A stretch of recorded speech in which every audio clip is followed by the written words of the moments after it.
For 79 years, Germany made a promise to the world. It would never again become a military power. No offensive weapons, no expeditionary wars. Defense spending was kept deliberately low. A military that existed mostly on paper, underfunded, under-equipped, and quietly left to rust. The rest of Europe accepted this deal. NATO depended on it. Germany's neighbors needed it. On February 24, 2022, Russia invaded Ukraine, and that 79-year-old promise shattered in 3 days. What happened next is one of the most dramatic military reversals in modern history. A country that spent decades refusing to rearm is now building the most powerful conventional military in Europe. This is how it happened, and why it changes everything. In 1945, the Allies imposed a total ban on German armed forces. No army, no tanks, no air force. The Allied Control Council's directives went further than defeat. They outlawed even the idea of a German military. Factories were dismantled, weapons were destroyed. The new German state was written into law as defenseless. Article 87A of the Basic Law forbade standing armed forces. For a decade, that promise held. The Bundeswehr did not exist. But as the Cold War deepened, the world's calculation changed. By 1955, with Soviet divisions massed in the east, West Germany was allowed to rearm, but only under conditions. NATO membership came with a ceiling: no more than 150,000 troops, no independent nuclear weapons, and every major deployment subject to Allied veto. The Bundeswehr was born as a force for defense, never for conquest. Its officers wore new uniforms, its doctrine built on restraint, its command subject to civilian oversight and foreign supervision. Yet, the numbers grew. By the late 1970s, the Bundeswehr reached nearly 495,000 soldiers, Europe's largest conventional force. 2,000 main battle tanks, conscription feeding the ranks, and United States nuclear warheads under dual key. The Warsaw Pact saw a frontline adversary, NATO saw its central pillar. But the German public saw something else, a military built on the ruins of catastrophe, forever bound by the memory of 1945. Professor Heinrich Müller, historian at the University of Bonn, puts it sharply. Every decision, every law, every limit, these were not technicalities. They were the ethical legacy of defeat. Germany's military was designed to be strong, but never again unrestrained. By the 2010s, the numbers told a story of slow decay. Germany's defense spending hovered at just 1.2% of GDP, well below the NATO line. Audit after audit revealed the same pattern: equipment shortages, delayed repairs, empty depots. In 2018, the Bundestag reported that out of 244 Leopard 2 tanks, only 95 could roll into battle. Less than 40% of the Eurofighter fleet was ready to fly. The Bundeswehr, once the backbone of NATO's Central Front, had become a force in name only, hollowed out by decades of budget restraint and political discomfort with military power. Then came the image that went viral across Europe. During a 2014 NATO exercise, German soldiers drilled with broomsticks painted black, standing in for machine guns their units did not have. The footage became a punchline in military circles, a symbol of how far the Bundeswehr had slipped from its Cold War might. The broomstick episode was not an isolated embarrassment. It was a symptom of chronic underinvestment and a defense policy built on the assumption that Germany would never again need to fight. A civil society critic captured the mood in a press interview. "We convinced ourselves that peace was permanent. The public tuned out, the politicians cut corners, and the military faded into the background." By early 2022, Germany's largest army since World War II was little more than a paper force. The gap in the middle of Europe was no secret. The question was how long it could last. On February 24, 2022, missiles fall on Kyiv. Russian tanks cross the Ukrainian border. In Berlin, the government scrambles. The chancellery lights burn through the night. Inside, a crisis cell forms, with ministers, generals, and aides. Everyone knows the old playbook is useless now. For 79 years, Germany defined itself by what it would not do. No tanks to war zones, no weapons to active conflicts. That morning, the calculus shatters. The first decision was helmets. 5,000 army helmets were boxed and shipped to Ukraine. Not rifles, not ammunition. Helmets. The number was precise, 5,000, announced in a terse press release and repeated across headlines. To some, it was a gesture of solidarity. To others, it was a symbol of hesitation, a country still shackled by its past. The world watches.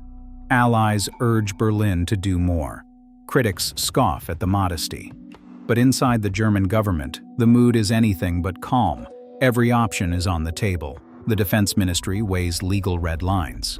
The Finance Ministry runs the numbers. The Foreign Office tracks the alliance mood. The Bundestag's Defense Committee is on standby, waiting for a signal from the top. Pressure mounts by the hour. Poland and the Baltics plead for heavy weapons. Washington calls for leadership. The memory of broomsticks lingers. Germany's military, once a punchline, now stands at a crossroads. The crisis cell debates how far Germany can go and how fast it can move. The answer will come within days. But on that first day, the helmets mark the line between the world that was and the world that is about to begin. February 27, 2022. The Bundestag chamber is packed. The air is tense, every seat filled, every face turned toward the rostrum. Olaf Scholz stands to speak. His words cut through decades of caution. Wir erleben eine Zeitenwende. A turning of the times. For 79 years, German leaders measured every military step against the shadow of their own history. Today, Scholz declares that era over. He does not offer half measures. He announces a €100 billion special fund, Sondervermögen, for the Bundeswehr. The number lands like a thunderclap, 100 billion. Not over decades, not spread thin, but ring-fenced in law, untouchable by other ministries, locked for defense alone. The sum is larger than the combined annual defense budgets of France and Italy. It is more than Germany spent on its military in the entire previous decade. Scholz pledges, in the same breath, to meet NATO's 2% target. For years, Germany hovered at 1.2% of GDP, drawing criticism, dodging commitments. Now, the pledge is public, binding, and urgent. The ovation in the Bundestag is immediate and thunderous. Lawmakers rise, some in disbelief, some in relief. The message is unmistakable. Germany will no longer be the weak link in Europe's defense. The mechanism is as radical as the promise. The special fund bypasses the constitutional debt brake with a single-purpose amendment. Auditors, committees, and watchdogs are built into the law. Every euro is tracked, every contract scrutinized. The fund's architecture is designed to withstand political winds and coalition bargaining. It cannot be raided. It cannot be quietly dissolved. For the first time since 1945, Germany's rhetoric is backed by resources. The age of broomsticks is over. The sleeping giant is not only stirring, it is writing checks that can rebuild an army. Contracts are signed, billions flow. The Bundeswehr's shopping list is no longer theoretical, it's a ledger of hard power. 35 F-35A stealth fighters, ordered from Lockheed Martin for €8.8 billion, will land at Buchel and Lechfeld by 2030. The Luftwaffe will fly what was once unthinkable, a nuclear-capable, fifth-generation fleet at the heart of Europe. 4 new Arrow 3 missile defense sites, built with Israeli partners, lock down the German sky. Deployment starts in Erzgebirge and the Bavarian Alps, stretching coverage from the North Sea to the Saarland. The Leopard 2 fleet, once a byword for neglect, is being overhauled. 40 A7 plus V tanks upgraded by KMW, 200 more on order, and spare parts lines humming again. Armed Heron TP drones and Zephyr surveillance platforms are rolling out, bringing real-time eyes and strike capability into the Bundeswehr's hands. Electronic warfare suites built by Rode and Schwarz jam and disrupt on NATO's digital battlefield. The annual defense budget climbs past 70 billion euros. The era of broomsticks is over. Germany is buying the arsenal it once swore off. Boris Pistorius stands before the Bundestag in 2024 with a blunt admission: the Bundeswehr cannot fill its ranks. Since conscription was suspended in 2011, volunteer numbers have lagged behind the targets: 185,000 active soldiers instead of the 203,000 promised. The new strategic personnel plan sets an even higher bar: 460,000 total by 2035, including reserves. But the pipeline is thin. Pistorius launches a pilot program modeled on Sweden to test selective service for young adults. The plan is polarizing. Polls split the country nearly down the middle. Some warn of creeping militarization, others see no alternative. The manpower gap is not just a German problem. NATO planners map out logistics routes across the continent: fuel, ammunition, rail lines, all running through German territory. Ramstein Air Base, once a Cold War outpost, now anchors the alliance's rapid deployment grid. Bottlenecks pile up: recruitment, training, legal limits, and the sheer scale of moving armies east. From Warsaw and Kiev, the view is clear. A Ukrainian analyst notes that without German lift and logistics, the Eastern Front is exposed. Russian state media, for years, called the Bundeswehr a paper army. Now, Moscow's own defense circles warn that Germany's new force, if realized, could tip the balance on NATO's central front. Yet the outcome remains uncertain.